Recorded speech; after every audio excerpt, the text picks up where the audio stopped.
जय हिंद साथियों। आज हम चल रहे हैं ज्योग्राफी का प्रारंभ, जो फर्स्ट क्लास है ज्योग्राफी की, उसके अनुसार हम लोग बात करेंगे।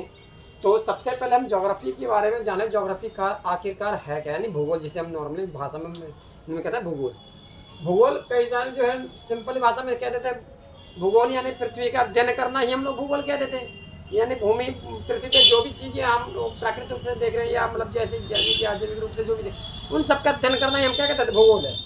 लेकिन जो है इस भूगोल शब्द का जो है इसको विषय के तौर पे सर्वप्रथम जो रखा यूनान के विद्वान थे एरोटोस्थनीज।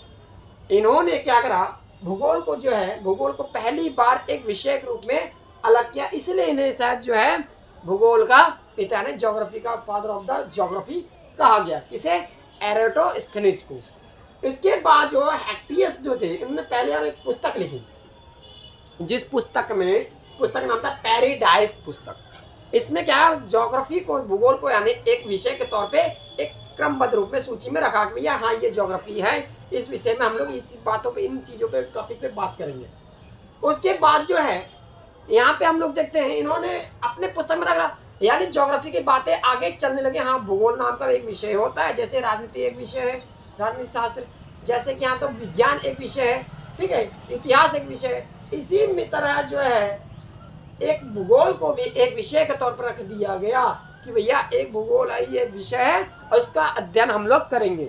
अब इसके बाद देखोगे आप सभी जो है 20वीं शताब्दी में सबसे पहले जो भूगोल को हमने दो हिस्सों में बांट दिया। एक था संभावनावाद, एक था नियतिवाद। यानी संभावनावाद वे है जो प्रकृति में, पृथ्वी पर जो भी मानव की आवश्यकता से जुड़ी चीजें हैं, यानी जिस चीज को मानव अपनी आवश्यकता के अनुसार उसे अपने में ढाल सकता है, उसमें अपने अनुसार उसे उपयोग में ला सकता है। नदी हो, पहाड़ हो, यानी जंगल हो, मतलब प्रकृति, भूमि खोदने के बाद, भूमि को खोदने के उपरांत जो भी उसकी आवश्यक वस्तु मिल जाए, वो सभी जिसपे उसका वश चलता हो, ठीक है।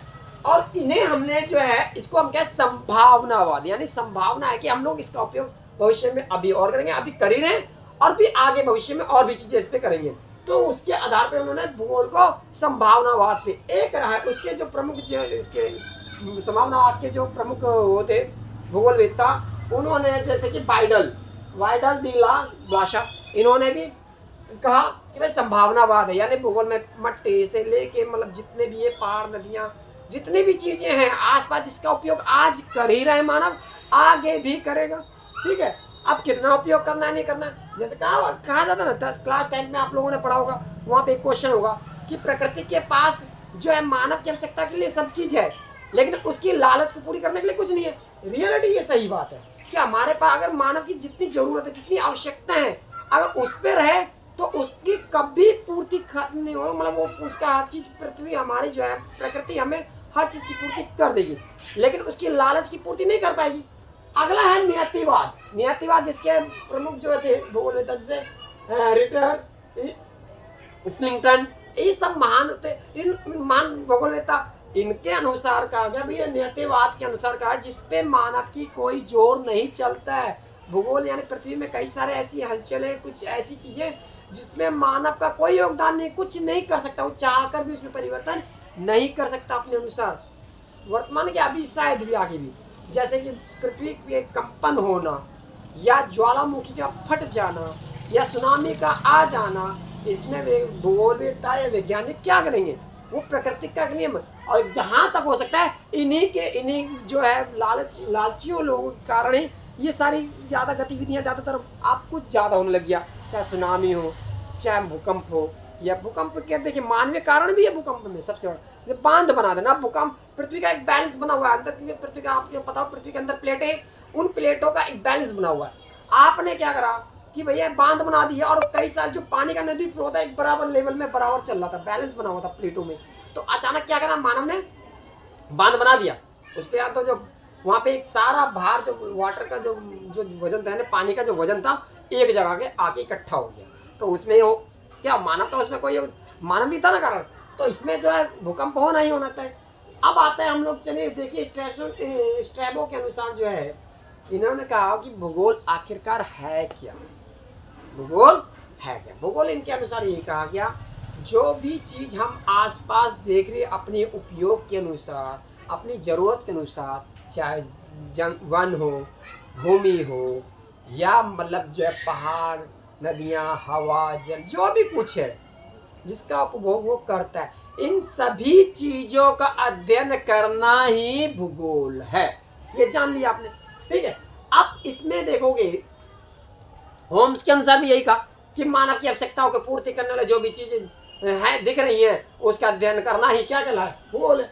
अब आते हैं हम भूगोल में, जो है हम लोग जो भूगोल को छोटा विषय ना मान के एक बहुत बड़ा विषय के तौर पर रख लिया, जिसको हमने पूरे ब्रह्मांड, क्योंकि भूगोल में है क्या, मृदाओं का अध्ययन कर लेना, मट्टियों का अध्ययन कर लेना, पहाड़ों का अध्ययन करना, यानी जो आसपास जो भी चीज़ हम लोग देखते हैं सब चीज़ का अध्ययन करना, कितना बढ़ा कितना घटा, क्या चीज़ में बढ़ सकता है क्या, इन सब का अध्ययन करना ही तो यही है भूगोल। अब इसमें भाई हमारे पृथ्वी पर आए चाहे अन्य ग्रहों पे आए, तो हम लोग जो है क्या करें, अपने पृथ्वी से हटकर भी अध्ययन करने लगे, जिसे हम कहते हैं ब्रह्मांड। अब हम भूगोलवेत्ताओं का सबसे बड़ा जो है अध्ययन करने का जो आया हमारे पास विषय, वो आया ब्रह्मांड का। ब्रह्मांड का जब अध्ययन करने लगे भूगोलवेत्ताओं ने, तो देखा ब्रह्मांड की जो सबसे पहली थ्योरी जो उन्होंने देखा, सामान्य तौर पे हम लोग तो ऐसे ही देखते थे ब्रह्मांड, पृथ्वी जो है पहले यही कहा जाता था कि पृथ्वी जो है पृथ्वी के चारों ओर सूर्य चक्कर काट रहा है, और इसके अनुसार ये मतलब प्राचीन काल के लोग मतलब सोच ही था कि भैया तो इस तरीके से। लेकिन जैसे जैसे लोगों का मानवीय दिमागों का विकास होता गया, मानव ने अपने आप को अध्ययनरत रहा मानव, उस प्रकार से अध्ययन करते हुए आगे क्या बढ़ा कि ब्रह्मांड का निर्माण जो है बिग बैंग थ्योरी यानी महाविस्फोट सिद्धांत के अनुसार ही ब्रह्मांड का उद्भव आया। जैसे कि आपको बता दें, इसके अनुसार कहा जाता है ब्रह्मांड एक मटर के दाने की तरह छोटे से कण में था, क्योंकि परमाणु इसका जो द्रव्यमान या इसका आयतन, इसका मतलब सब चीज जितना मतलब होता वो पूरी तरह इसका द्रव्यमान इतना घना था, इतना मतलब ठोस था, इसमें विस्फोट होने से बहुत सारे एक जो है इस ब्रह्मांड में छोटे छोटे टुकड़े होते होते कई सारी चीज़ों का निर्माण होता है, जिनमें ब्रह्मांड में सबसे पहले हम देखते हैं सबसे बड़ी एक इकाई है ब्रह्मांड। ब्रह्मांड में ही जो है कई सारे ऐसे मटर दानों जैसे कई सारे विस्फोट होते गए, और आगे चल के जो है बहुत सी चीज़ों का निर्माण होता है। जैसे कि सबसे पहला निर्माण होता है मंदाकिनी यानी गैलेक्सी, ठीक है। गैलेक्सी जो है जिसे नॉर्मली हम कहते हैं आकाश गंगा, ठीक है, सिंपली भाषा में आकाश गंगा कहते हैं। तो एक ब्रह्मांड में जो है अनेकों, जिसकी कोई गिनती नहीं है, हम लोग आकलन, हम लोग कोई ये थोड़ी कि भूगोलवेत्ताओं ने जाके गिनती करके आगे हाँ इतनी आकाश गंगा है, यहाँ आकाश गंगा है, ये ऐसा नहीं है। उन्होंने एक आकलन करके अध्ययन करके जो है कुछ उनके अवशेष, उन फॉसिल्स के बारे में अध्ययन करने के बाद ही पता चला कि ये है जो है हमारा एक जो है एक आकाश गंगा जो है इस ब्रह्मांड में, ऐसी आकाश गंगा अनेकों आकाश गंगाएं है, असंख्य आकाश गंगाएं। उन आकाश गंगाओं में एक आकाश गंगा हमारी भी है, जिसकी जो है जिस आकाश गंगा का नाम है, हमारे आकाश गंगा का नाम है क्या, दुग्ध मेखला, नॉर्मल हिंदी में दुग्ध मेखला कहते हैं। बाकी जो है इसको नॉर्मल क्या कहते हैं, मिल्की वे, ठीक है, मिल्की वे यानी कि आकाश गंगा हमारे जिस आकाश गंगा का हमारा सौरमंडल है, उस आकाश गंगा हम कहते हैं मिल्की वे यानी दुग्ध मेखला, ठीक है। अब ये है क्या, ये आकाश गंगा जो है मंदाकिनी है क्या, ये तारों का समूह है, अनेक ताराएं हैं, स्टार से बहुत सारी, उनके एक समूह को हमने क्या दिया, आकाश गंगा, तारों का, ठीक है। सूर्य जैसे एक तारा है, हमारे पास एक सबसे नजदीक का तारा जो है सूर्य है। सूर्य क्या है, नॉर्मल उस पर अध्ययन करने के जब उसके पास स्टडी किया गया तारों का, तो पता चला सूरज कुछ और नहीं है, वो गैसों का एक समूह है, ठीक है। ये क्या है, गैसों का समूह, जिसमें सबसे ज्यादा अधिक मात्रा में उसमें क्या है, हाइड्रोजन पहले नंबर, दूसरा है हीलियम। इनके संयोजन के कारण ही जो है उसमें ऊर्जा निकलती है, जिसके तापमान इतना अधिक होता है। संयोजन यानी संलयन क्रियाओं के द्वारा, क्या होता है, संलयन क्रिया यानी जुड़ने की क्रियाओं के द्वारा ही क्या होता है, ऊर्जाओं का निकलना होता है, ठीक है, ऊर्जा हमारे तक पहुंच पाता है हमारे पृथ्वी। तो ऐसे ही जो है इन आकाशगंगाओं में इस आकाशगंगा में हमारा एक सौरमंडल है, और ऐसे सौरमंडल बहुत सारे हैं, बहुत अनेकों सौरमंडल है हमारे पास जो है। इस सौरमंडल देखिए, आपको बताएं है क्या मात्रा, ठीक है, आप देखेंगे क्या है, ये जो सौरमंडल है हमारे पास, ये सौरमंडल हमारे आकाश, मान के चलिए इस आकाश गंगा में ये इसका मध्य केंद्र है, ये केंद्र है, ठीक।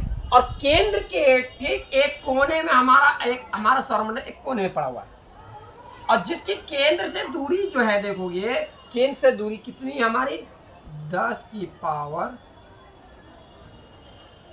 8, ठीक है, लगभग मान के चलो इसको जो है 30,000 प्रकाश वर्ष। अब सोचो, एक प्रकाश वर्ष कहते हैं किसे, प्रकाश वर्ष, यानी एक प्रकाश को पहुंचने में हमारे तक जो एक वर्ष का समय लेगा, जिस प्रकाश को पहुंचने में, उसका कहते हैं हम एक प्रकाश वर्ष कहते हैं।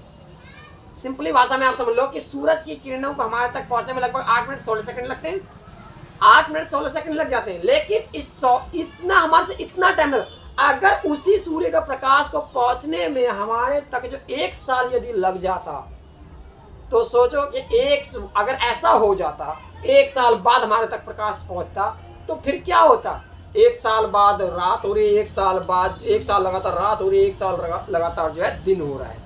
तो यहाँ पे ये समय, तो हमारे पास जो यहाँ पर क्या है, जो हमारा सौरमंडल है, इस आकाशगंगा यानी दुग्ध मेखला, जिसे हम कहते हैं मिल्की वे, ये हमारी आकाशगंगा है मिल्की वे, मिल्की वे यानी दुग्ध मेखला, दुग्ध मेखला, ठीक है, दुग्ध मेखला। अब इस दुग्ध मेखला के केंद्र से जो हमारी जो सौरमंडल की जो दूरी है कितनी है, लगभग जो है दूरी, ये हमारे पास जो दूरी है इस हमारे सौरमंडल का 30,000 प्रकाश वर्ष, बहुत दूर हो जाता है, बहुत ज्यादा दूर हो जाता है, सोच सकते हो कितना ज्यादा। और उसको जो है हमारे पास सूर्य, ये सौरमंडल जो है हमारा,